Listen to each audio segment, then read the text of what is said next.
갈라디아서 2장 20절. 갈라디아서 2장 20절입니다. 내가 그리스도와 함께 십자가에 못 박혔나니 그런즉 이전에 내가 사는 것이 아니요 오직 내 안에 그리스도께서 사시는 것이라. 이제 내가 육체 가운데 사는 것은 나를 사랑하사 나를 위하여 자기 자신을 버리신 하나님 아들을 믿는 믿음 안에 사는 것이라. 아멘. 말씀 제목은 단단한 자아를 깨뜨리라 라는 말씀입니다. 단단한 자아를 깨뜨리라 라는 말씀입니다. 우리가 사는 것은 어떤 것이냐? 믿음 안에 사는 것입니다. 그러니까 예수 그리스도를 믿는 하나님의 자녀는 이 세상을 살아갈 때에 돈으로 사는 게 아니고 명예로 사는 게 아니고 쾌락으로 사는 게 아니고 어쩔 수 없이 사는 것이 아니라 믿음 안에서 사는 겁니다. 그런데 우리가 믿음 안에서 살려면 반드시 우리 가운데 요구되는 게 있는데 그것이 뭐냐? 예수 그리스도와 함께 십자가에 못 박혀. 그게 필요합니다. 오늘 잠깐 영화를 하나 봤어요.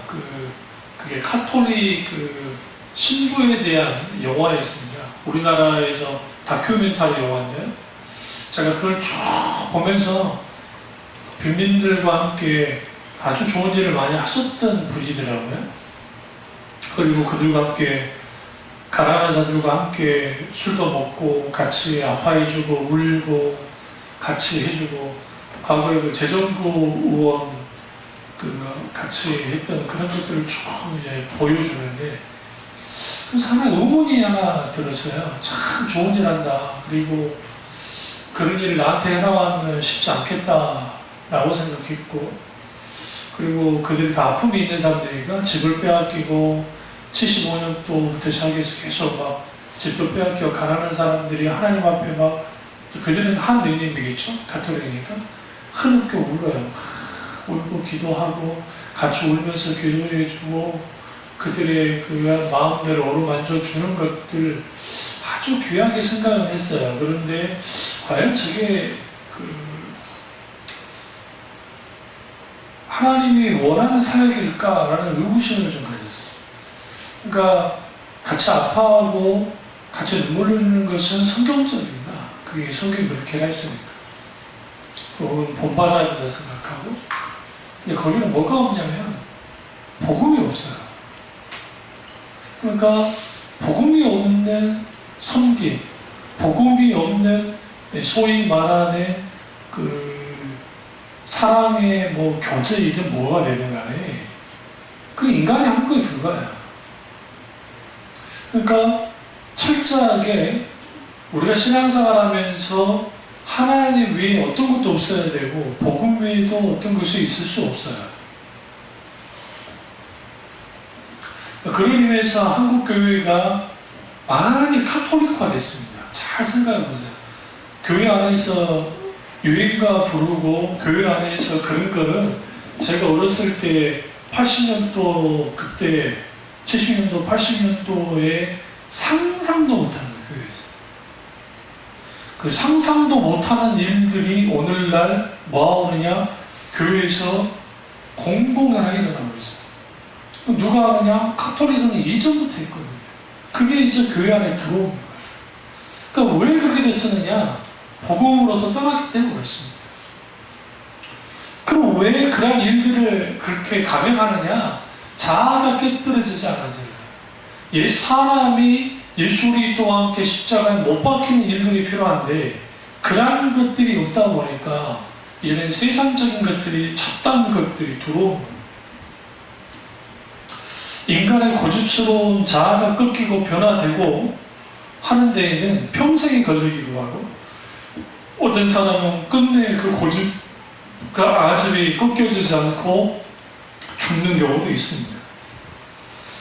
우리가 예수님을 믿는다는 것은 궁극적으로 주인이 바뀐다는 뜻입니다. 이전은 내가 주인이었지만 이제는 더 이상 누가 주인이 아니에요? 더 이상 나 자신이 주인이 아닌 거예요. 교만이 뭡니까? 교만은 하나님보다 내가 높아지는 게 교만입니다. 겸손은 뭡니까? 내가 하나님께 낮아지는 거, 그것이 겸손입니다. 물질이냐 하나님이냐 라는 그 관계 속에서 예수님이 하나님과 물질을 겸하여 섬길 수 없다고 말씀하심을 통해서 우리는 뭘 할 수 있냐면, 하나님 외에 어떤 것도 섬기면 안 된다는 거예요. 물질이 하나님을 대신하거나 명예가 대신하거나 권력이 대신하거나 기타 등등 자기 쾌락이나 그런 것들이 대신하거나 하는 것은 궁극적으로 뭐와 관계가 있냐면 그게 우상숭배예요. 그런 의미에서 우리가 그러니까 하나님보다 더 앞서가고 하나님보다 더 높아지고 하나님보다 더 하는 모든 것들은 궁극적으로 우리에게 뭘 가져다 주냐면 교만이에요. 영적인 교만을 가져다 줘요. 하나님을 주인으로 모시러 하는 새로운 자, 예수 그리스도를 통해 주어지는 바뀌어지는, 그러나 자기 자신이 그대로 주인자로 있으려는 옛자가 모든 신자는 충돌하게 되어 있습니다. 바로 이것 때문에 단단한 자아를 깨뜨려야 합니다. 어린 꼬맹이들도 고집스러운 애들 아주 고집스럽습니다. 근데 그 고집스러운 애를 누가 만들어내냐면 그 아이의 기질이 고집스러운 것도 있지만 부모의 양육이 잘못됐어요. 많은 경우에 애들이 막 울고 막 음식 안 먹고 막 죽을 것 같죠? 여러분 들어보셨어요? 애들이 먹는 거 거부해가지고 굶어 죽었다는 걸 들어보셨어요? 아도 학대해가지고 죽는 경우도 있어도 애들이 지가 막 나 안 먹고 막 학대 쓰고 한다고 해서 그런 거 그럴 것 같아요? 아니, 배고프면 지가 먹어요. 사실은 우리 애는 먹어라 안 먹어. 결국 저러다가 큰일 날 것 같아. 그건 본인 생각이고. 그러니까 그런 자아가 그 잘못된 그런 고집스러움들이 꺾여져야 되는데 꺾여진 경험이 없는 거예요. 그런 애들이 이제 성인이 되어보세요. 성인이 되어지면 아주 온고집적인 고집스러운 사람이 되는 거고, 그것이 사람과의 관계만 문제가 생기는 게 아니라 하나님과의 관계도 문제가 생겨요. 꺾이지 않아요. 이런 사람이 있더라고요. 신앙생활에 자기는 하나님과 회개할 때 눈물 한 모금도 난 적이 없는 사람이 있다는 거예요. 그게 자랑 아니에요. 불쌍한 거지. 예수 그리스도를 제대로 만나면 눈물이 날 수밖에 없죠.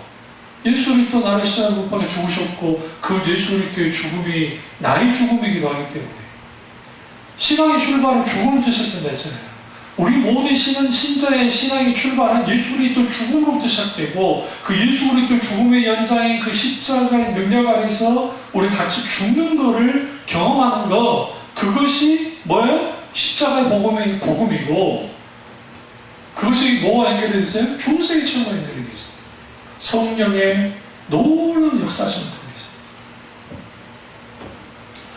우리의 신앙과 삶의 핵심이 십자가야만 합니다.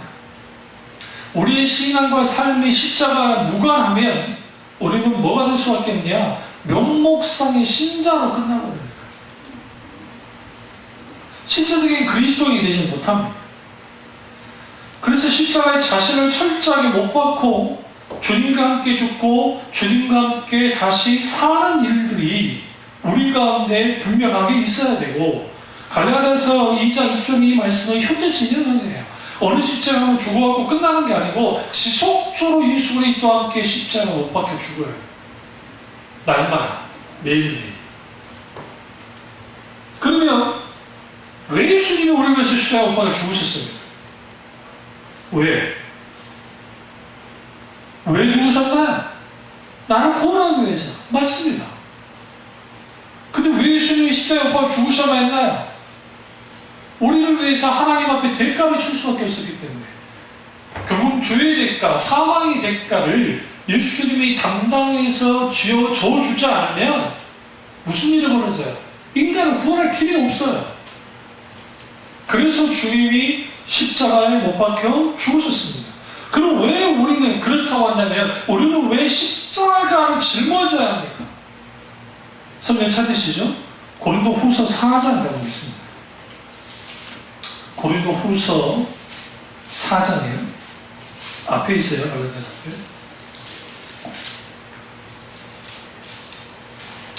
10절 보시면 4장 10절입니다. 우리가 항상 예수의 죽음을 몸에 짊어짐은 예수의 생명이 또한 우리 몸에 나타나게 하려 함이라. 왜 예수 그리스도의 십자가를 우리가 져야 되느냐? 예수의 죽음을 몸에 짊어져야 되느냐? 예수님의 생명이 우리 가운데 나타나야 되니까요. 그러니까 우리가 예수 그리스도의 십자가를 멀리하면 멀리할수록 예수 그리스도의 십자가 앞에서 내가 항상 함께 죽어가는 일들이 일어나지 않을수록 예수 그리스도의 생명이 우리 가운데 뭐하지 않아요? 넘쳐나지 않는 거예요. 그러니까 신앙생활 하면 할수록 무슨 일이 벌어지냐면 자꾸만 식어지고 자꾸만 영적으로 뒤로 물러나는 거예요. 저는 그 신부님의 그 다큐 영화를 보면서 거기 나와서 거기서 일일이 하는 분들 아주 좋은 일 많이 하셨고 귀한 분이고 대단한 분이긴 한데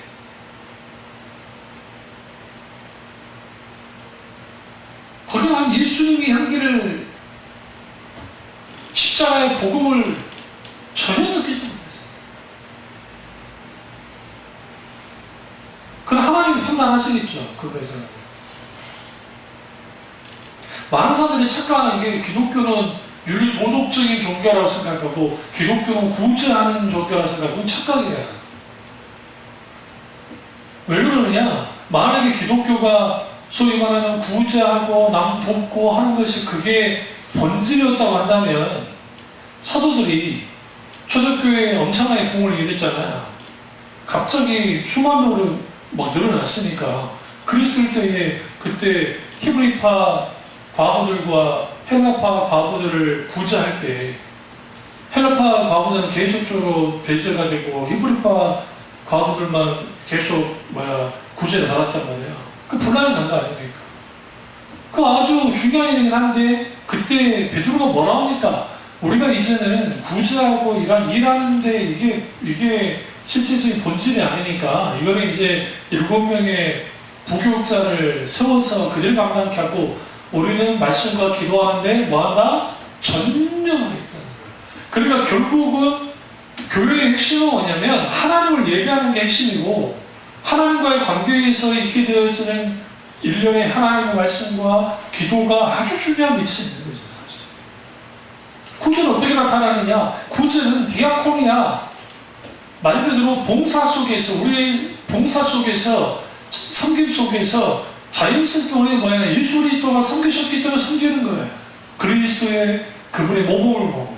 근데 그것이 단순히 내가 선한 일을 하고 선한 행동을 하기 위함이 아니라 예수 그리스도의 놀라운 긍휼과 사랑이 십자가의 복음의 능력이 우리가 어떻게 하되 우리를 구제하도록 만들고 섬기도록 만들고 실질적으로 세상 사람이 봤을 때 아주 윤리 도덕적인 그러니까 그러한 일들이 있는 거예요. 김나주 목사님 책 가운데 도덕적 통치라는 책이 있는데 아주 어려운 책 중에 하나입니다. 그런데 그 도덕적인 통치할 때에 우리가 생각하는 세상이 말하는 윤리 도덕이 아니에요. 사실 윤리 도덕은 어디서 나오는 거냐? 기독교의 핵심은 예수 그리스도의 십자가의 복음에서 나와요. 사실. 왜 그러냐면 예수 그리스도의 십자가의 복음이 우리 가운데 강력한 영향을 끼치기 시작할 때 우리를 위해서 생명까지도 내어줬던 주님이기 때문에 우리는 기꺼이 우리를 마하는 거예요. 우리의 모든 최선을 다해서 섬기는 거죠. 섬기는 거죠. 그리고 이 세상에 살아갈 때 누구보다도 예수 그리스도의 성품을 드러내면서 이걸 탁월한 도덕적인 것을 보이는데 그 탁월한 도덕적인 것이 우리의 본성이 없어요. 사실. 그럼 어떻게 나타나느냐? 예수 그리스도의 십자가의 복음의 능력 가운데서 있게 계신 하나님을 경험하게 되고 그 경험한 하나님을 통해서 우리는 거기에서 압도되어지고 강화 감동받고 우리는 경탄하고 그분과의 인격적 교제 속에서 우리가 이제 뜨거워지잖아요. 주님의 은혜가 가득 넘치기 시작하면 우리는 그분의 성품을 따라 살기 시작하고 그분의 성품을 따라 살기 시작할 때 거기에서 뭐하느냐? 탁월한 도덕성이 나옵니다. 세상은 윤리 도덕이라는 게 착한 일 하고 우리는 착한 일 하는 것이다. 그리고 의지를 통해서 여러분 유교라는 게 그거 아닙니까? 우리 그 학문을 수양을 해서 학문을 쌓아서 뭐 하냐는 겁니까? 이 세상을 정말 진정으로 인의 세상으로 만들자 그런 거 아닙니까? 공자는 사람은 선하다고 봤어요. 그래서 사람은 본래 선하기 때문에 공부를 가르쳐서 그들에게 학문을 하면 그들이 바뀔 거라 했어요. 그런데 공자가 그렇게 주장했던 그 학문을 주장했던 그 시대가 춘추 전국시대인데, 춘추시대인데, 전국시대인데, 근데 그때가 가장 살벌한 전쟁이 있었어요. 안 바뀌었어요. 아니 부처님이 오셔가지고 대대하신 부처님이 오셔서 이제 우리는 깨달음을 가지고 그 깨달음 속에서 진정으로 우리가 정말 도덕적이고 정말 중생을 구원하고 중생을 교양시키는 그런 사람이 된다고. 오늘 나 같은 성철 스님 또 그걸 들었네요. 그 신문이 다큐멘터리하고 성철 스님 녹음을 된 걸 갖다가 불교 TV에서 확인을 하고 쭉 들어봤어요. 근데 그분 뭐라고 하시냐면 이거예요. 결국은 우리는 개발해야 된다는 거야. 어떤 걸 개발해야 되냐? 인간이 인간다울 수 있도록 우리는 좀 더 정말 정전해서 뭔가 좀 괜찮은 사람으로서 요즘 그거예요. 내 자신을 개발해야 되어지면 자, 불교 용어 어려워서 내가 익숙한 용어도 아니니까 뭔지는 모르겠는데, 근데 거기에서 그 1단계, 2단계 뭐가 있는데, 거기에서 그 단계로 넘어가자. 그리고 부처라는 게 있는데, 부처가 우리가 저렇게 보이는 그 부처가 이게 그것만의 부처가 아니라 사실상 우리는 우리 자신이 부처가 되어야 되고, 그것이 가능하다면 우리는 개발해야 된다. 자기 개발해야 된다. 자기 연마해야 된다. 자기 도량을 쌓아야 된다. 그거예요. 그럼 자력정보의 특징 아닙니까? 거기서 나오는 윤리도덕. 그러니까 사람들의 평가가 아주 소중한 거야. 여러분 죄송합니다. 자유주의 교회가 아주 윤리도덕적인 것 같지 않지만 사실 그쪽으로 개통되는 사람 중에 비리도 많이 나왔어요. 그렇다고 그 교회도 다 그러진 않지만, 근데 그들이 자유주의 교회가 그런다고 해서 그러면 뭘 포기하죠? 그들은 진리를 포기하잖아요. 그러니까 지금 보수적인 그러한 교회들보다 세상의 지탄을 덜 받는 자유주의 교회라 할지라도 거기 뭐가 빠져 있어요? 진리가 없잖아요, 진리가. 진리가 빠졌으면 그런 교회가 아니에요, 그래서. 보수적인 교회들은요, 진리가 있다 하면서도 뭐가 없어요, 이제 또. 실제로 이런 도덕에 받쳐지지 않죠. 자기 욕심 따라서 이렇게 나아가죠. 왜 그래요? 자아가 깨끗해서 않아서 그래요. 제가 목회를 좀 해보고 노예 활동을 해보고 하다 보면 저는 그럴 것 같지 않은 목사인데 감토 하나만 쓰니 사람이 달라져 그래요. 그게 왜 그러냐면 아주 자아가 깨뜨려져 본 적이 없는 거예요. 주님 앞에 계속 깨뜨려져야 되는데 더 경추를 졌는데 딱 한 명, 우리 노예에서 딱 한 명 목사를 빼놓고는 내가 거의 본 적이 없어요. 괜찮은 목사님. 그분은 노예장 되셔도 그때 노예장 때나 지금이나 다를 게 하나도 없어요. 그 전의 모습이나 노예장 됐을 때나 또 그 다음 이후에 이제 증경 노예장으로 있을 때나 똑같아요. 크게 주님한테 깨진 분들이죠. 그럼 주위에 있는 분들 그분에 대한 평가를 들어보면 아주 좋아요. 왜 그래요? 그분이 학교 선생님 출신인데, 그분의 스토리는 모르겠지만, 적어도 예수 그리스도의 십자가 앞에 깨뜨려지면서 인격이 만져지는 거예요. 성품이 만져지고, 단단한 자아가 깨뜨려지기 시작합니다. 그게 필요합니다. 그래서 우리가 예수님을 믿는다는 것은 우리가 죽기를 작정하는 거예요. 그러니까 오늘날 사람들이 소위 말하는 그걸 복음이라 합시고 전도하는데 예수 믿고 복 받읍시다 라고 하는데 여기서 한 가지 그들의 치명적인 빼버렸어요. 뭘 빼버렸냐면 예수 그리스도를 믿게 되어지면 생명까지라도 내어줘야 됩니다. 내가 주인 되어졌던 것들을 기꺼이 내어드리고 주님이 주인 되셔야 됩니다. 우리의 자아가 깨뜨려져야 됩니다. 자기를 부인하고 제 십자가를 져야 됩니다. 다 빼버렸다. 예수 믿는 복받아? 오늘 어떤 그 목사님의 그 강좌를 잠깐 들었었는데, 물질과 관련된 그 강좌를 들었었는데, 교인들한테 그 말하는 거예요. 영적인 복과 물질적인 복 가운데서 여러분은 영적으로는 복을 받았는데 물질적으로는 복을 덜 받기만 하십니까? 그러니까 교인들이 거기에 이제 방청객에 있는 분들의 별로 아멘이 없어요. 네? 그럼 영적으로도 복을 못 받고 물질적으로도 복 못 받고 싶으니까 당연히 아멘 안 하죠. 그럼 반대로 물질적으로는 복을 세상만으로 복을 받았는데 부자가 됐는데 영적으로 그럼 가난해지고 싶으십니까? 그 사람들은 그 표정은 싫지 않은 표정이에요. 근데 이제 결정적으로 그러면 우리는 영적으로 복 받고 그래 물질적으로 복 받고 싶으니까 근데 그 목사님이 저도 본 적에 있는 분이에요. 제가 그분이 뭐라고 하냐면 물질적인 축복과 영적인 축복 사이에서 하나님이 정말 특별하게 주신 분이 있고 대답을 그렇지 못하는 거예요. 가장 소중한 것은 영적인 축복인데 사람들은 그걸 크게 생각지 않는다. 왜요? 우리의 본성이에요. 우리의 본성이. 예수 믿으면 손해본다는 것을 이해 못하는 거예요. 그러니까 오늘날은 자본주의적인 기독교가 되고 실용주의적인 기독교가 되다 보니까 예수님 믿으면 대박 사건인 거예요. 예수님 믿으면 복받고, 예수님 믿으면 사업 잘 되고, 예수님 믿으면 자녀가 좋은 대학 들어가고, 예수님 믿으면 뭐 취업 잘하고, 물론 하나님이 그런 놀라운 역사를 하신다고요. 하시긴 한다고요. 그러나 그것이 신앙의 본질도 아니고 그것이 복음 자체도 아니에요.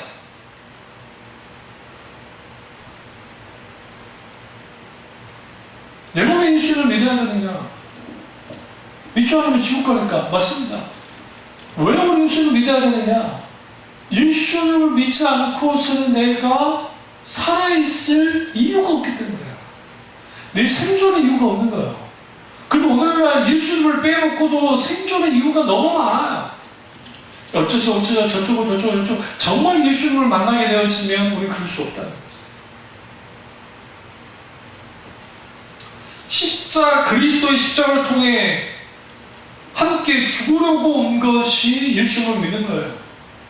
그게 성경에서 말하는 십자가의 복음입니다. 근데 이것을 망각하는 거죠. 그러니까 자아가 깨떨어지지 않는 거예요. 고린도 후서 5장 17절 그런지 누구든지 그리스도 안에 있으면 새로운 피조물이라 이전 것은 지나갔으니 보라 새 것이 되었다. 내 자아가 살아 있었어요. 과거에는. 근데 내가 이제는 죽었어요. 근데 내 안에 누가 사세요? 이제 그리스도께서 사시는 거예요. 그게 우리에게 뭐예요? 필요해요. 중생을 처음할 때 한 번 딱 죽고 마는 게 아니에요. 사실 이런 사례입니다. 그리스도인은 자신이 죽어본 경험을 한 사람이고 첫 번째, 두 번째는 매일 죽어야만 하는 사람이에요. 예수 그리스도의 중생의 체험을 통해 내가 죽어본 경험이 있어요. 영적으로.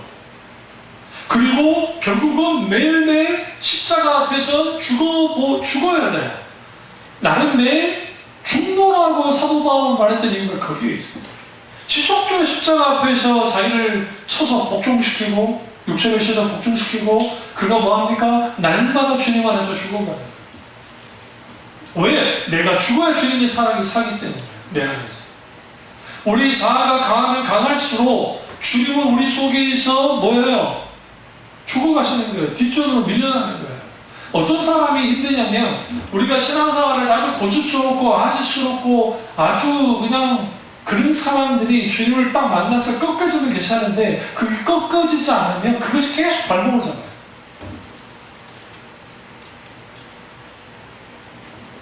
그게 문제죠. 우리 가운데 그 두 가지가 필요한데 하나는 예수 그리스도의 십자가의 흔적이 필요해요. 스티그마. 그러니까 예수 그리스도의 십자가의 흔적이 우리 가운데 있어야 되고, 이런 마크라고 합니다. 인을 찍힌 거예요. 그래서 어디를 가도 내가 예수님의 그리스도의 자녀라는 거, 예수 그리스도 나의 주인이라는 게 드러나는 것이고, 또 하나는 예수 그리스도의 십자가의 사건이 내게에서 실질적으로 일어났고, 그 사건이 실질적으로 인정하고 받아들일 뿐만 아니라 그 예수 그리스도의 사건이 나의 삶에 계속적으로, 십자가의 사건이 계속적으로 내게 강하게 영향을 끼쳐요. 그 예수 그리스도의 십자가의 복음의 능력과 함께 십자가의 사건이 내게 강하게 역사되지 않으면 우리는 날마다 십자가 앞에서 죽어지는 것들이 없게 되어지고, 날마다 십자가 앞에 죽어지는 것들이 없게 되어지면 우리 단단한 자아가 깨뜨려지지 않아요. 옛사람이 깨뜨려지지 않는다고.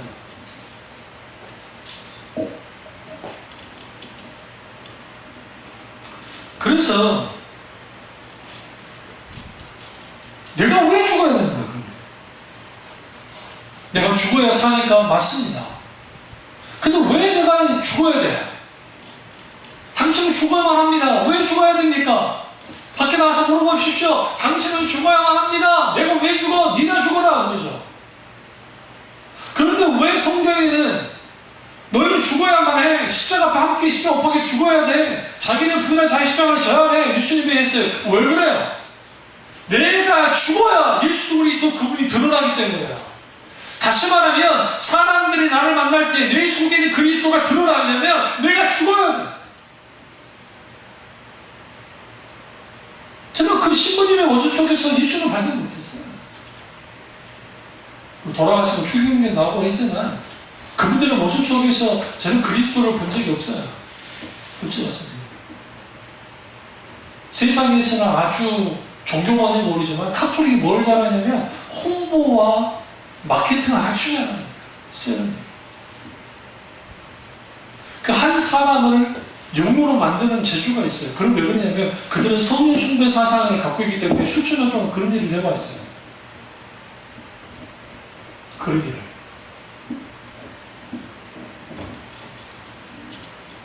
그 모습을 보면서 예수 그리스도 그분의 모습이 보여지지는 않더라고요. 뭘과 결여되어 있기 때문에요. 겉보기로는 그들의 행동, 그들의 삶 속에는 주님이 하신 모습같이 보여요. 보이긴 하는데 그게 뭘까 하냐면 예수 그리스도의 십자가의 복음이 없으면 그게 아무리 대단한 사역을 하고 대단한 일을 해서 아무 의미 없어요. 조지 뮬러의 사역에 고아원 아이들을 그렇게 키워가는 거고, 고아원 사역이 성공이기 때문에 그분이 존경받는 게 아니에요. 하나님만 의지하고 항상 주님이 자원을 가지고 살았던 거예요. 그러니까 원래 조지 뮬러가 깡패 출신인 거 아세요? 원래 문자였어, 문자. 그 시대에 문자였던 거예요. 사고치고 깨맞히고 올라가면 비행청소년이야. 그 당시 비행청소년이었던 그분이 주님을 만나 완전 바뀌어버린 거예요. 그리고 그 놀라운 하나님의 일들을 했습니다. 결국 하나님 하신 일들이 그분을 통해 드러났어요. 놀랍게. 그게 어떻게 가능했을까요? 그를 변화시키는 예수 그리스도. 그가 십자가 앞에서 거꾸로 졌기 때문에, 그 자아가 깨뜨려졌기 때문에 그 자아가 주는 게 붙들리자 조지 뮬러가 드러나는 게 아니라 누가 드러나는 거예요? 예수 그리스도께서 드러나는 거예요. 사도들의 위대함이 어디 있냐면, 사도들은 그 위대한 사도들이 있잖아. 그 위대한 사도들의 이름이 막 빛나기 시작한 것은 기독교가 공인하고 난 다음에 그들의 이름을 붙여가지고 성당을 짓기 시작했단 말이에요. 그러면 가장 좋은 성당은 뭐겠어요? 베드로 성당이에요. 우리 집 바티칸에만 성 베드로 성당이 있다고 생각하는 그런 큰 오산이에요. 그런 이제 대표적인 성당인 거고, 유럽 전체에 베드로 성당이 세 곳 있어요. 그러니까 어느 성당을 가도 베드로 성당 하면 가장 크고 화려하고 좋아요. 누구를 영으로 만들기 시작했어요? 예수 그리스도 그분이 아니라 베드로를, 사람을 영으로 만드는 거고 시작해요. 그냥 자꾸만 사람만이 드러나는 거예요. 우리는 베드로라는 그 인물을 쫓는 게 아니라 베드로라는 그 신앙을 우리는 배우는 거예요. 사도 바울이 뭐라 합니까? 제가 자고하지 않냐는 이유는 주님께 버림받아서 두렵기 때문이잖아요. 그 스스로. 그 베드로의 신앙과 사도 바울의 신앙을 본받아야죠.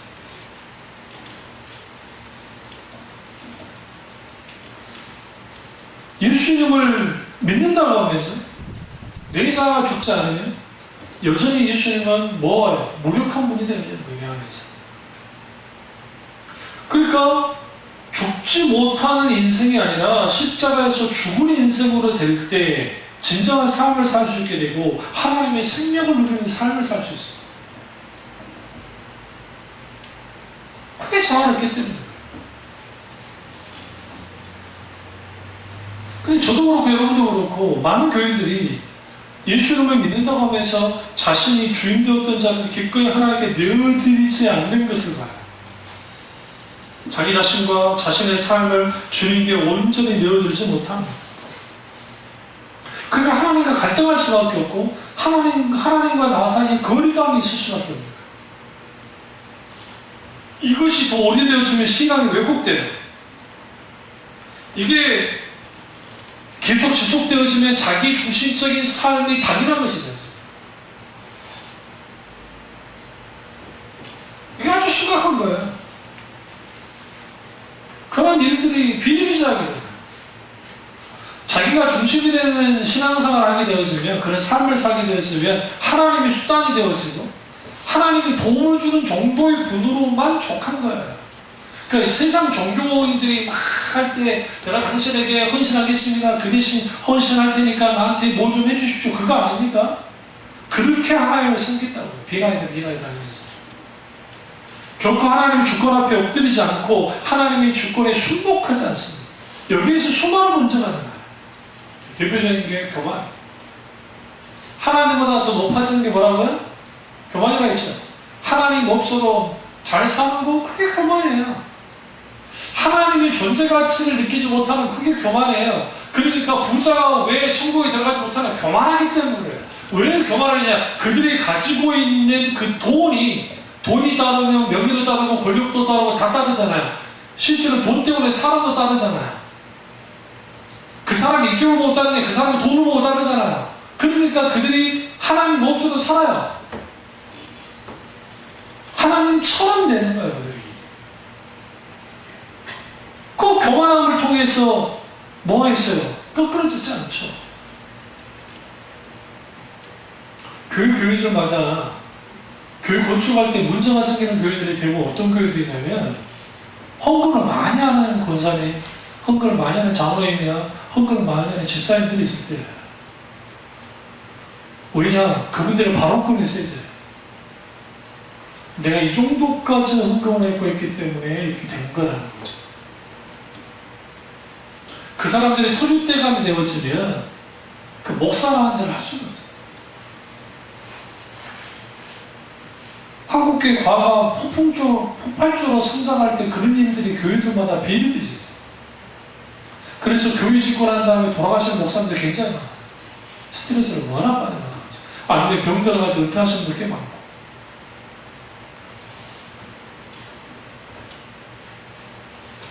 그래서 성경에서 말하는 교만은 하나님 없이도 잘 사는 거예요.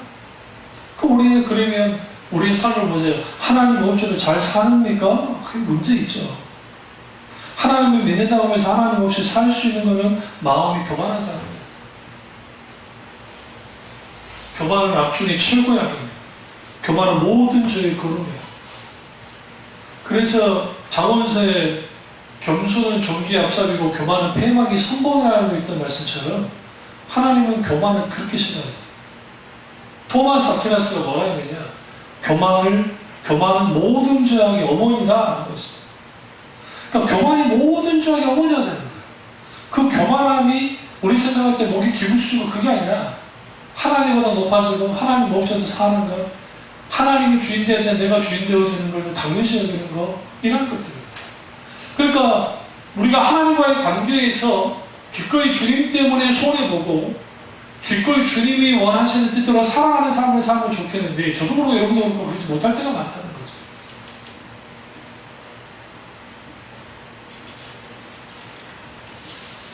그래서 우리는 자아를 깨뜨린다 할 때 이 자아는 뭐냐? 이 우리의 옛 사람을 깨뜨리는 건데 이 옛 자아의 특징은 금방 말씀드렸지만 교만이고 그 교만은 극단적으로 자기중심의 죄악이에요.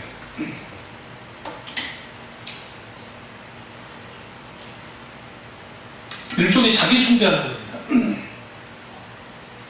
하나님 앞에서 자기를 속이는 죄악이에요. 자기 의를 드러내고 자기 공덕을 앞세우는 것. 이게 다 교만이에요. 그래서 우리가 바리새인들이 배우려는 자세가 없었죠. 교만했기 때문이에요. 자기들은 다 알고 자기들은 정통이고 자기들은 하나님이 자기 편이라 생각. 단 한 번도 이번 주에 설교를 할 텐데요. 바리새인들은 자기들이 하나님 앞에 고하라고 생각한 적이 없어요. 유대인들은 자기들을 고하라고 생각한 적이 없어요. 근데 예수님은 이렇게 말씀하시죠. 내가 너희를 고아와 같이 내버려 두지 않겠다.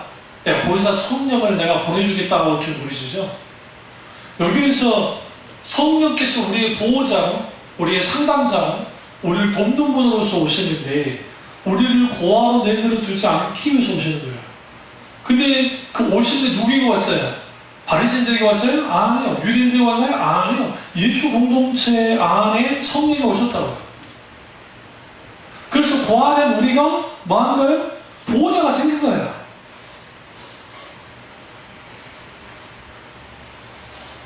근데 우리 모두는 고아예요, 사실. 우리 모두는 나그네이고, 우리 모두는 과거예요. 이 소개할 겁니다. 제가 오늘 아침에 말씀을 쭉 준비하고 올라왔는데, 우리가 그런 의식을 다 잃어버렸어요. 나그네라는 의식이 없고, 고아라는 의식이 없고, 그리고 과거라는 의식이 없는 거예요. 그러니까 고아에게 필요한 게 뭐예요? 그럼 보호해줄 분이 필요하잖아요. 보호해줄 사람. 그러니까 하나님이 우리가 고아된 우리를 양자로 삼아주셨잖아요. 이걸 양자론이라고 그러는데, 신학적 용어로는. 우리를 양자 삼아주신 거예요. 양자 삼아주셔서 우리는 어떻게 해요? 예수님과 함께 공동 상속자가 되게 만들었다는 거예요. 그러니까 우리는 본시 죄악에서 태어났고, 우리 아버지는 누구였어요? 사탄이었어요. 물론 거짓 아버지죠. 가짜 아버지죠. 진짜 아버지는 하나님이셨지만, 우리는 고아가 되버렸던 거예요. 근데 친아빠가 찾아와서 나를 다시 법적으로 뭐 하는 거예요? 아들을 삼아준 거예요.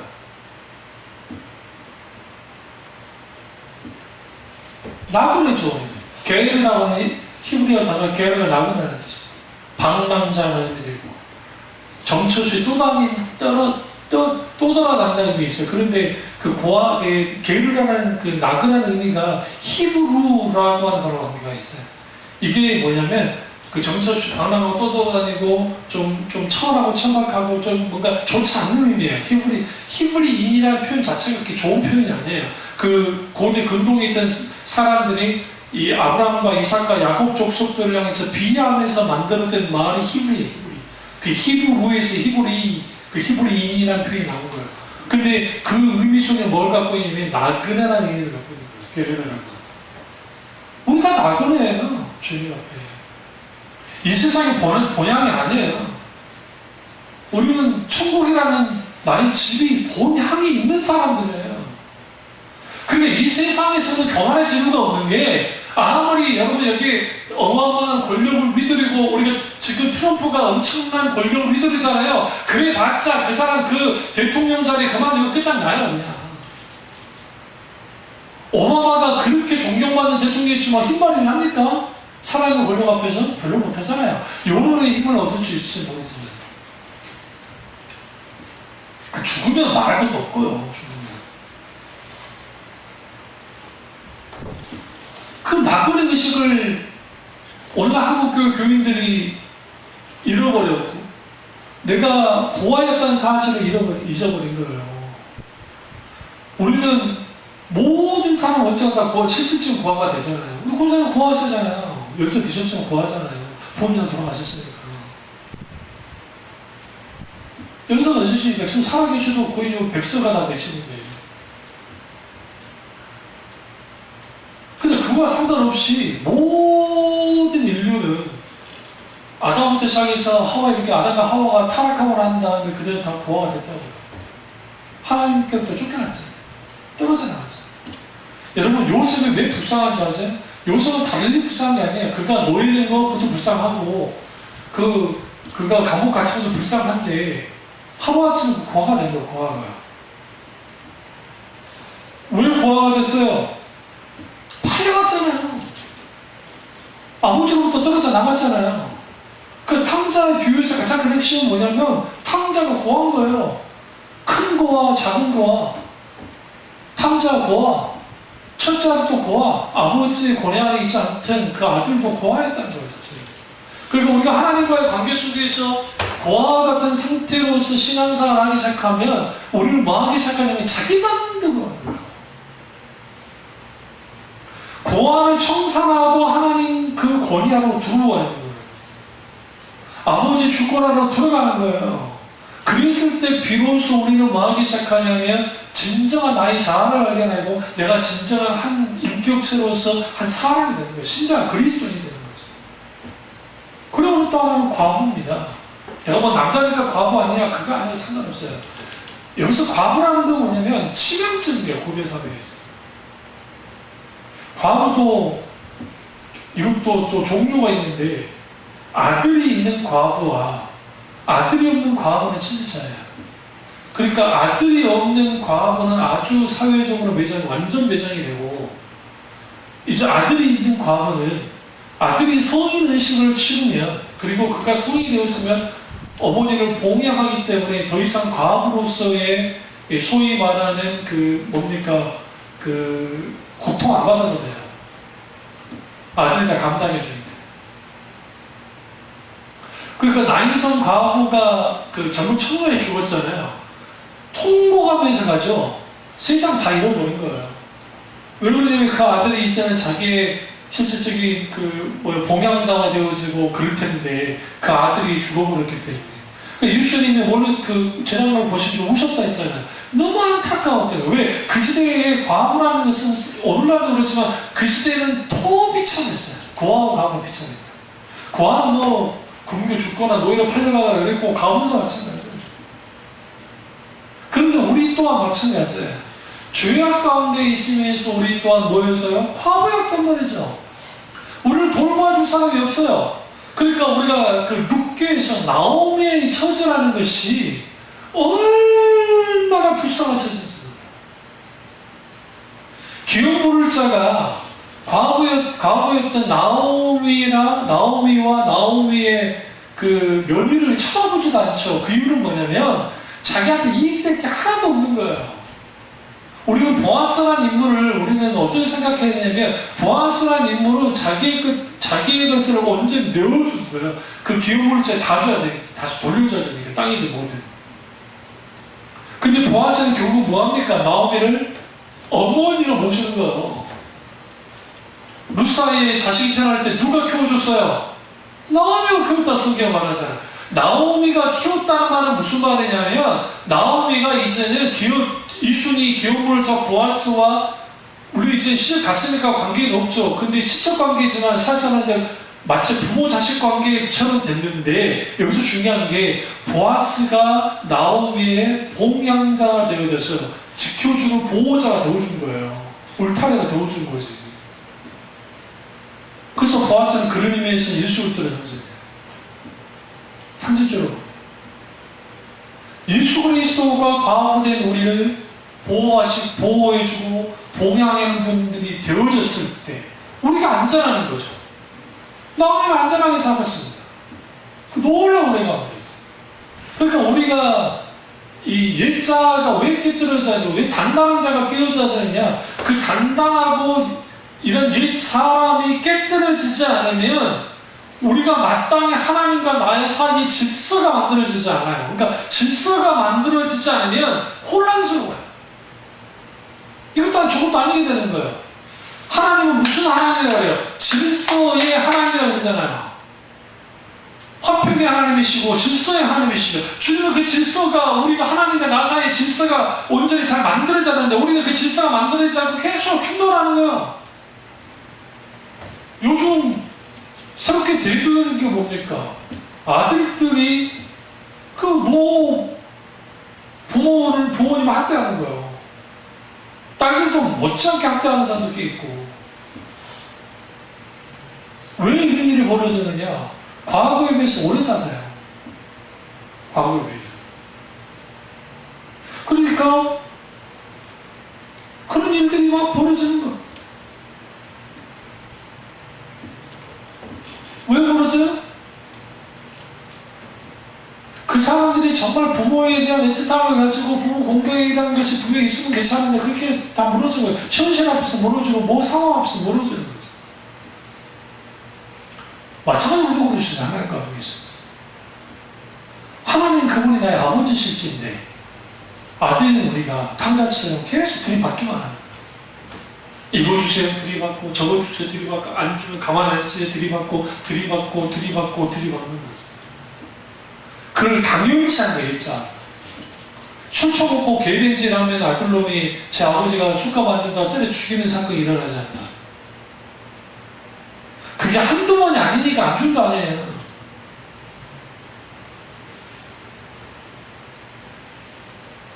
다행히 우리 하나님은 강하고 능하시고 그런 하나님이니까 우리가 그렇게 못할 뿐이지 하나님 앞에 패역하는 일, 불효의 일들을 과감없이 해요. 왜 그러냐면 단단한 자아가 깨뜨려지지 않으면 아주 못돼 먹은 버릇을 하나님 앞에 보이는 거예요. 그 질서가 세워지지 않아요.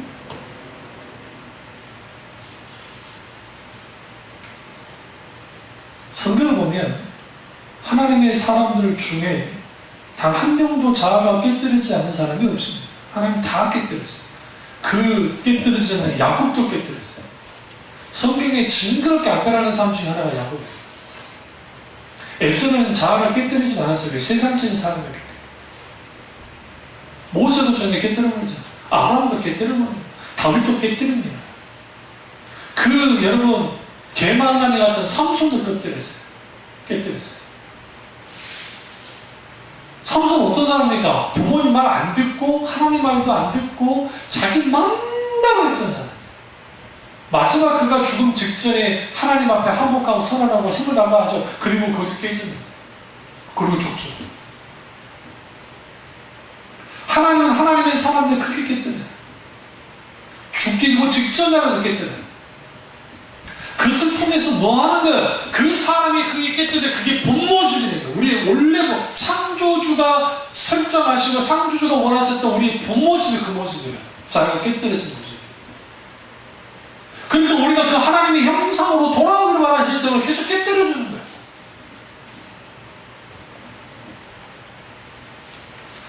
그것을 통해서 하나님은 뭐 하셨느냐? 우리의 자아가 깨뜨려짐을 통해서 우리를 진정 해방시켜주는 거예요. 로마서 8장 1절과 2절에 그러므로 이제 그리스도 예수 안에 있는 자들에게는 결코 정죄함이 없나니 이는 그리스도 예수 안에 있는 생명의 섭리의 법이 죄와 사망의 법에서 너를 해방하였습니다. 죄와 사망의 법에서 해방되는 거, 그것은 결국 예수 그리스도 안에 있어야 되고, 그 예수 그리스도 안에 있는 사람들은 십자가 앞에 자기의 단단한 자아를 깨뜨리는 사람들. 비로소 우리는 자유를 누려야 돼요. 우리의 자아가 죽으면 우리는 예수님 안에 예수님이 내 안에 계신 것을 알게 되어지고 그 주님을 강하게 느낍니다. 그리고 내 자아가 깨뜨려지면 주님의 임재를 더 어느 때보다 가깝게 느낍니다. 그러나 반대로 내 자아가 살게 되어지면 예수 그리스도께서 내 안에 있다는 것을 느끼지 못할 뿐만 아니라 이걸 내주하신 하나님에 대한 실질적인 그 민감함들이 사라지기 시작하고 하나님의 임재가 우리 가운데 없게 되죠.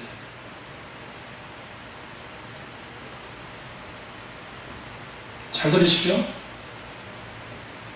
하나님과 깨뜨려지지 않는 자아는 동거할 수 없습니다. 우리는 동거할 수 있다고 생각하니까 문제예요.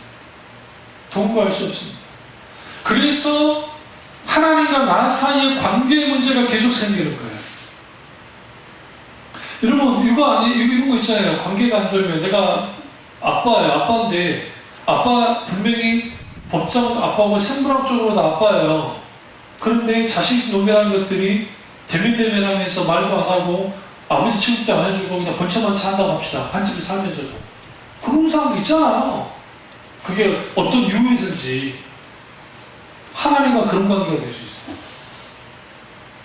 다시 말하면 하나님과 대면대면한 관계가 되는 거예요. 그러다가 아쉬우면 쪼르르 와가지고 도와달라고 그러는 거예요.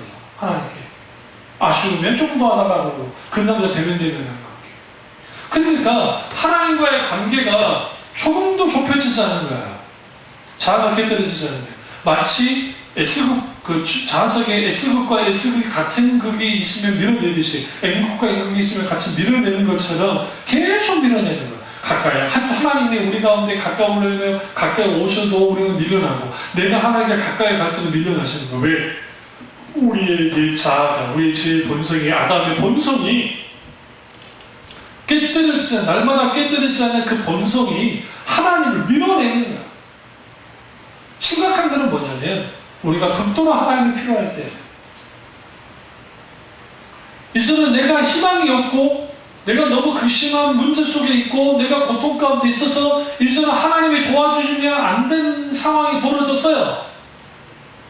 그런데 평상시 하나님과 관계가 좋지 않아. 그냥 대면대면 했어요. 또 하나님과의 관계를 크게 생각지도 않고 살아갈 수도 있잖아요. 그런 사람이었어요. 근데 문제를 만났어요. 그리고 이제 이 문제가 터졌어요. 이제 하나님께 하고 싶은데 기도도 안 돼요. 왜? 기도 생각 안 했으니까. 하나님 관계가 문제가 있으니까. 하나님도 소용이 없는 거예요. 이게 저주받은 상태. 무슨 말이냐? 내게 하나님도 소용이 없는 거예요. 사람이 극심하게 우울증에 빠지고 극심하게 문제함께 있고 극심한 일들을 벌이기 전에 그러면 하나님도 소용이 없다고 느껴지는 만큼의 마음이 무너질 수 있어요. 근데 거기에 사로잡히는 거예요. 그러니까 극단적 선택들을 하는 거예요. 그 사람이 교회 집사였고 그 사람이 목사였고 상관없이. 왜요? 단단한 자아가 깨뜨려지지 않으니까. 그 단단한 자아가 어떻게 됐어요? 극심한 환난을 당하니까. 이게 배가 되는 거예요. 하나님의 자리가 없는 거니까. 사탄이 어떻게 하겠어요? 집어요. 그 완전히 자기 그 어두움으로 몰아내고 정말 예수 그리스도 앞에서 십자가에 죽어진 경험한 사람들 많아요. 개우보면 이옥주 씨가 간증한 걸 과거 좀 오래전에 들은 적이 있는데 그분이 한참 잘 나갈 때 돈도 많이 벌고 하다가 술도 많이 마시고 하다가 몸이 망가졌어요. 그래서 이제 병원 가서 고쳤는데도 고치지도 않고 하다가 어떻게 그 기도원을 어떻게 알게 돼가지고 기도하고 해가지고 놀랍게 하나님이 치유해 준 거야. 놀랍게. 어떤 교회인가? 그 십자가를 뭐 교회에 있어요. 십자가를 봤는데 그 교회 십자가를 보고 새벽기도 가가지고 거기서 깨져갖고 완전히 치유가 됐어요. 그래서 완전히 이제 괜찮아졌죠. 육신의 병으로 떠났으니까. 그리고 이제 먹고는 살아니까 예전에 이제 연예인 생활로 돌아갔는데 그런데 돈을 좀 더 벌기 시작하고 그러니까 자기도 또 옛 삶으로 돌아간 거예요. 이게 하여튼 이게 심각한 겁니다. 그건 수술을 간절하다 그 거예요. 그래서 막 이제는 어느 날 주일날도 한 번, 두 번씩 행사가 나타나고 한 번, 두 번 빠지기 시작하고 하면서 다시 병이 찾아왔고 하게 되니까 뭐까지 가기 시작하느냐 자살 유고 직전에 가는데 하나님도 소용이 없다고 느껴져요. 하나님도 소용이 없다. 이게 사탄이 주는 건데 하나님도 소용이 필요 없다. 소용없다. 그렇게 깊은 심연 속에 들어갔을 때에 성령께서 그나마 문을 여셔서 이제는 교만했던 모든 것들 그냥 쏟아붓고 그 자아가, 죄된 자아가, 단단한 자아가, 거짓선을 아치는 자아가 깨뜨려져 바뀌어진 거예요. 그리고 그 말 하잖아요. 예전보다 돈 덜 벌어도 뭐 감사하고, 예전보다 더 못 나가도 감사하고, 나 주님 없이 못 산다. 그게 예수님을 만난 사람이에요. 근데 그것이 우리 가운데 어떤 사람의 특별한 간증이 있는 것이 아니라 그냥 한 사건으로만 끝나는 것이 아니라 우리는 매 순간순간 내 삶 속에서 어떻게 죽어져야 해요. 내 자아가. 그래야 우리 가운데 뭐가 있는 겁니까? 예수님이 사는, 내 안에 사는 놀라운 일들이 있는 겁니다. 이 은혜가 저와 여러분께 주시길 축원합니다. 기도하겠습니다. 기도하실 때